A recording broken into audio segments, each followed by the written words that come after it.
মানালি। মানালির ইতিহাস অত্যন্ত প্রাচীন ও পৌরাণিক গুরুত্বে ভরপুর।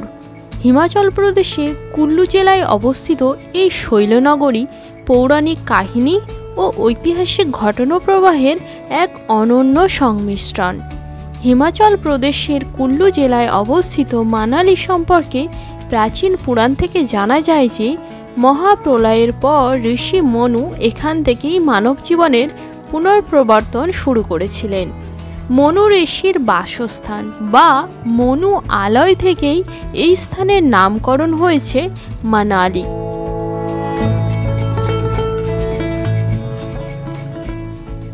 বিয়াস নদীর তীরে প্রায় ৬৭০০ ফুট উচ্চতায় গড়ে ওঠা এই মনোরম শৈলনগরীর সৌন্দর্য অপরিমেয়, যা পর্যটকদের বারবার মুগ্ধ করে। মানালি অঞ্চলের প্রধান নদী বিয়াসের পাশাপাশি পার্বতী ও চেনাব নদীর মতো খরস্রোতা নদীগুলির রূপের মাধুর্য অতুলনীয়। এই নদীগুলিকে কেন্দ্র করেই বিভিন্ন উপত্যকায় পাইন গাছে সুসজ্জিত অপূর্ব গ্রাম ও শহর গড়ে উঠেছে। গত পর্বে আপনারা দেখেছেন আমরা চণ্ডীগড় থেকে রাত 11:30টায় বাসে উঠে 265 কিলোমিটার পথ পাড়ি দিয়ে সকালে মানালিতে পৌঁছেছি। আমরা আগেই অনলাইনে হোটেল বুক করে রেখেছিলাম। মানালি বাস স্ট্যান্ড থেকে হোটেলের দূরত্ব 1.3 কিলোমিটার। আমরা বাস স্ট্যান্ড থেকে সোজা আমাদের হোটেলে চলে আসি। চলুন আপনাদের রুমটি দেখাই। রুমটি খুব পরিষ্কার ও সুন্দর ছিল। হোটেলের বারান্দায় বসে পাহাড়ের সুন্দর দৃশ্য দেখা যায়।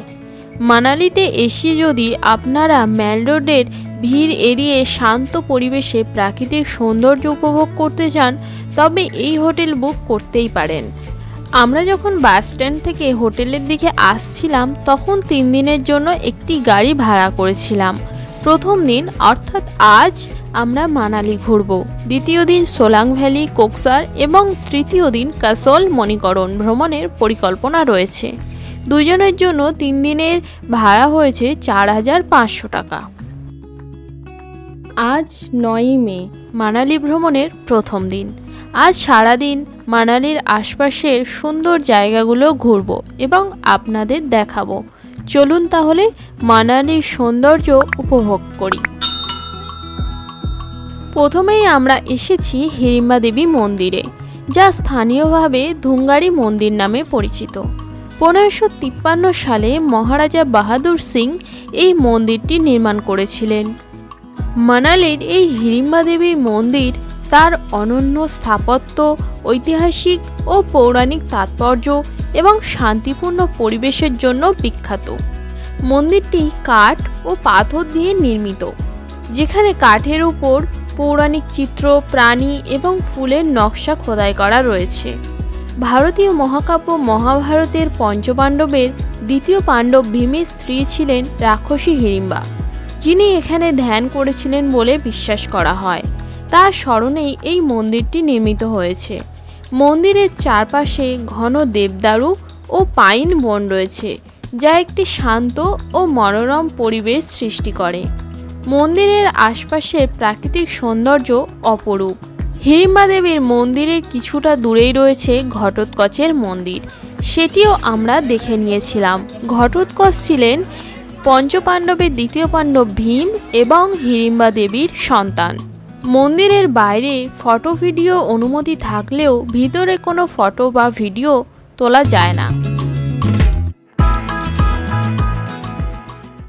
এরপর আমরা মানালির ক্লাব হাউসে পৌঁছাই।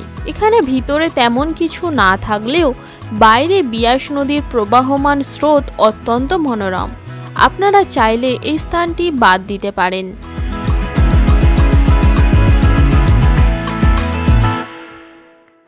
এরপর আমরা বনবিহারে চলে আসি, যা একটি সুন্দর পার্ক। এখানে দেওদার ও পাইন গাছের মাঝে একটি কৃত্রিম হ্রদ তৈরি করা হয়েছে। এখানে প্রবেশ মূল্য জনপ্রতি 50 টাকা এবং বোটিংয়ের জন্য 15 মিনিটে 30 টাকা। এখানে অনেক দোলনা আছে, যা বাচ্চারা এবং বড়রা সবাই বসতে পারে। এখানে কিছুটা সময় কাটানো যেতেই পারে, কারণ এটি অত্যন্ত মনোরম একটি স্থান। আমরা এখন এসেছি মানালির একটি বৌদ্ধ মনাস্ট্রিতে। এটির দূরত্ব ম্যালডোর থেকে 650 মিটার এবং হিড়িম্বা দেবীর মন্দির থেকে এর দূরত্ব 1.8 কিলোমিটার। এটি প্রতিষ্ঠা করেছিলেন লামা ওয়াংডো রিনপোচে। ইনি ছিলেন একজন বিখ্যাত তিব্বতী বৌদ্ধ গুরু, যিনি 1960 সালে চীনা আক্রমণের পর তিব্বত থেকে পালিয়ে এসেছিলেন এই মনাস্ট্রিতে। আপনারা অবশ্যই আসবেন, এখানকার আশপাশের প্রাকৃতিক সৌন্দর্য অত্যন্ত মনোমুগ্ধকর। এরপর আমরা চলে আসি বশিষ্ঠ মন্দিরে। 1764 খ্রিস্টাব্দে আহোম রাজা রাজেশ্বর সিংহ এই মন্দির নির্মাণ করেন। এটি সম্পূর্ণ কাঠ দিয়ে তৈরি এবং প্রায় 4000 বছরেরও বেশি প্রাচীন বলে মনে করা হয়। মন্দিরের কাছে একটি কুণ্ড রয়েছে, যা প্রাকৃতিক উষ্ণ প্রস্রবণের জন্য বিখ্যাত এবং এর জলের ঔষধি গুণ রয়েছে বলে বিশ্বাস করা হয়। মন্দিরের কাঠের উপর নকশাগুলি অত্যন্ত মনোহর। মানালি ভ্রমণে এই স্থানটি অবশ্যই আসা উচিত। বশিষ্ঠ ঋষি ছিলেন সপ্তঋষিদের মধ্যে অন্যতম। বশিষ্ঠ মন্দির থেকে যোগিনী ওয়াটারফলসের দূরত্ব প্রায় 3 কিলোমিটার। বশিষ্ঠ মন্দির থেকে আমরা ট্রেকিং শুরু করেছিলাম। ছোট ছোট ঝর্ণা, আপেল বাগান এবং পাইন গাছের মধ্যে দিয়ে আমরা যোগিনী জলপ্রপাতের কাছে পৌঁছাই এবং এর সৌন্দর্য অতুলনীয়। এই মনোমুগ্ধকর জলপ্রপাতটি 7850 ফুট উচ্চতা থেকে কুল্লু উপত্যকায় বিয়াস নদীতে পড়ে। এই স্থানটি কেবল তার প্রাকৃতিক সৌন্দর্যের জন্যই জনপ্রিয় নয়, এর ধর্মীয় মূল্য উল্লেখযোগ্য। কিংবদন্তি অনুসারে এই জলপ্রপাতের নামকরণ করা হয়েছে দেবী যোগিনীর নামে, যিনি ছিলেন দেবরাজ ইন্দ্রের কন্যা। যোগিনী জলপ্রপাত ছিল আমাদের দিনের শেষ গন্তব্য। এরপর আমরা বিয়াস নদীর তীরে পৌঁছাই। মানালির বিয়াস নদীর সৌন্দর্য অতুলনীয়। হিমাচল প্রদেশের কুল্লু উপত্যকার এই প্রধান নদীটি পাহাড়ের কোলে খরস্রোতা ধারায় প্রবাহিত হয়। এর অপরূপ সৌন্দর্য চোখে না দেখলে বিশ্বাস করা কঠিন। এখানে কিছু সময় কাটিয়ে আমরা হোটেলে ফিরে আসি। আজ 10ই মে, মানালি ভ্রমণের দ্বিতীয় দিন। প্রভাতের প্রথম আলোকে সঙ্গী করে আমরা আমাদের দ্বিতীয় দিনের যাত্রা শুরু করেছি।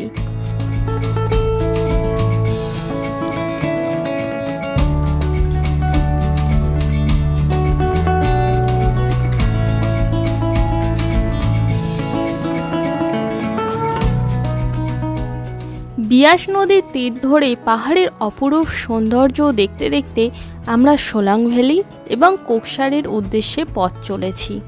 কিছু দূর যেতেই চোখে পড়ছে পর্বতশৃঙ্গে বরফের সাদা আস্তরণ, যা রোদ ঝলমল নীলাকাশের পটভূমিতে পীরপাঞ্জাল পর্বতমালার শোভাকে দ্বিগুণ মনোরম করে তুলেছে।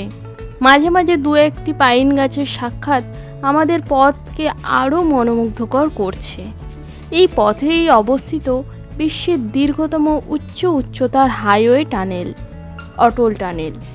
হিমালয়ের 10,000 ফুটেরও অধিক উচ্চতায় নির্মিত এই সুড়ঙ্গ প্রকৌশলীদের এক অসাধারণ কৃতিত্ব। মানালি ও লাহুলের মধ্যে সংযোগ স্থাপনের উদ্দেশ্যে এটি নির্মিত হয়েছে। শীতকালে যখন ভারী তুষারপাতের কারণে রোতাং পাস বন্ধ থাকে, তখন এই সুড়ঙ্গ যোগাযোগের একমাত্র মাধ্যম হয়ে ওঠে।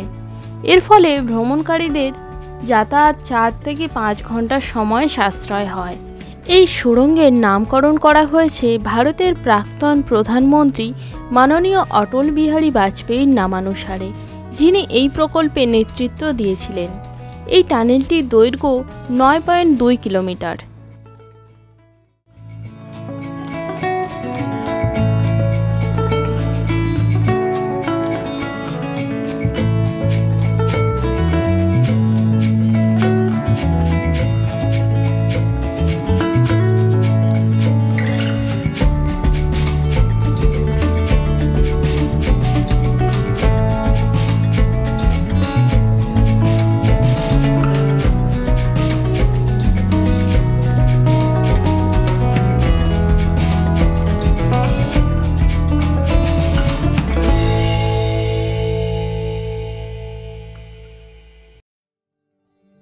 আমরা এখন কোকসারে এসে পৌঁছেছি। মানালি থেকে কোকসারের দূরত্ব 41 কিলোমিটার। এখন যেহেতু মে মাস, তাই বরফের পরিমাণ তুলনামূলকভাবে কম এবং পরিষ্কারও নয়। তবুও এখানে পর্যটকদের ভিড় অত্যন্ত বেশি। এই স্থানটি সমুদ্রপৃষ্ঠ থেকে 12,201 ফুট উচ্চতায় অবস্থিত।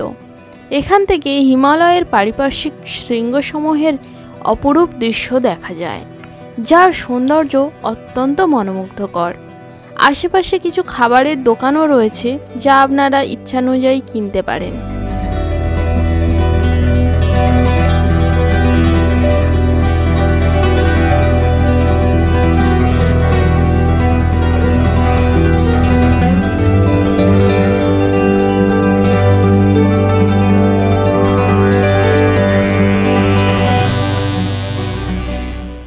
এখানে আসার সময় রাস্তায় এক জায়গায় আমাদের ড্রাইভার দাদা গাড়িটা দাঁড় করিয়েছিলেন। ওখান থেকে আমরা শীতের পোশাক ভাড়া নিয়েছিলাম। সেগুলো পরে আমাদের একটু গরমই লাগছিল, যেহেতু রোদ উঠেছিল। কিন্তু ড্রেসটা পরে এখানে বরফের ওপর আমরা অনেক মজা করছিলাম।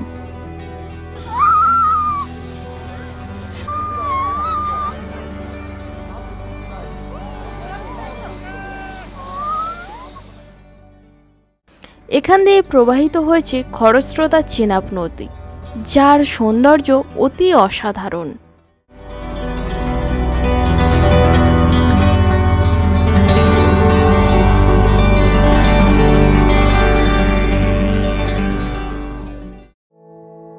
এখানে কিছু সময় থেকে আমরা সোলাং ভ্যালির উদ্দেশ্যে যাত্রা শুরু করলাম।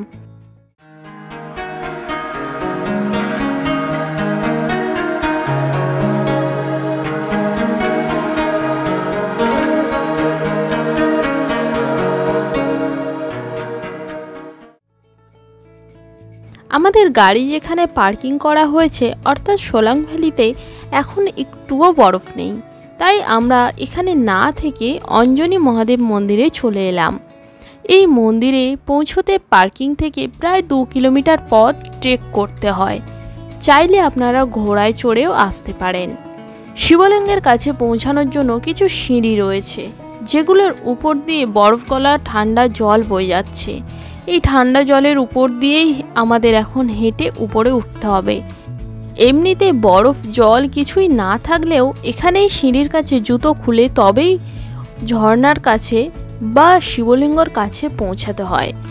এখন যেহেতু বরফগুলো একটু একটু করে গলছে, সেই কারণে আমাদের এই জলের উপর দিয়েই এখন হেঁটে যেতে হবে। এখানে যে শিবলিঙ্গটি রয়েছে, প্রাকৃতিকভাবেই ঝর্ণার জল ওই শিবলিঙ্গের উপরে এসে পড়ে। শীতকালে যখন প্রচুর তুষারপাত হয়, তখন এই শিবলিঙ্গের উপর প্রায় 40 ফুট উচ্চতার একটি বরফের শিবলিঙ্গ গঠিত হয়। এই কারণে অনেকেই অঞ্জনি মহাদেব মন্দিরকে মিনি অমরনাথ বলে। এখন প্রচণ্ড হাওয়ার কারণে ঝর্ণার জল শিবলিঙ্গর কিছুটা পাশে পড়ছে, কিন্তু হাওয়া যখন থাকে না, জল সরাসরি শিবলিঙ্গর উপরেই পড়ে।